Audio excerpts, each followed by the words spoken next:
Дали сиријски убиец одел од село во Старо Нагоричане, таргетирајќи стари и немокни жени, свирепо ги претепувал или со пирница ги задушувал додека спиеле за да ги ограби.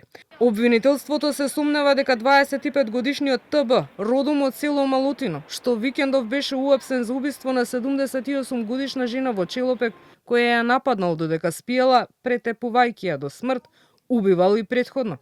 До сега ексхумација и обдукција е направена на уште една жена, а од обвинителството велат дека за евентуални други случаи на ископување на починати со цел да се дојде до траги и ДНК анализи за поврзаност, јавноста ќе биде известена.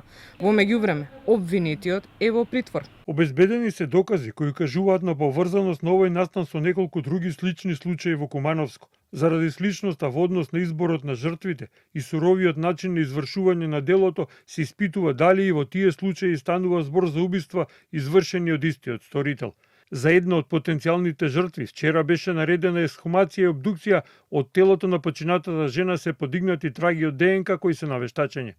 Велат од обвинителството. Оттаму додаваат дека е наредено и психијатриско вештачење од страна на тим вешти лица, форензички психијатри од Институтот за психијатрија во Скопје. Во овакви случаи, колку подолг период минал по настанатата смрт, толку е поголем ризикот на одите да бидат недоволни, но сепак со детални анализи поврзаност може да се утврди, само потребно е време, велат за Канал 5 од судска медицина. По наредба на обвинителството се откопува телото од местото каде што е погребано и се врши обдукција. Доколку телото е сочувано, доколку се најдат очигледни видливи повреди, ние резултатите може да ги дадеме веднаш. За ДНК анализите ќе се почека малце подолг период, затоа што тоа е процес, лабораториска постапка е.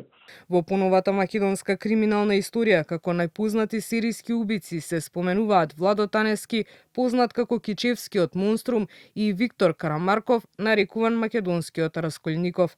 Танески беше уапсен во 2008 година под сомнение дека убил најмалку 3 жени во Кичевскиот регион.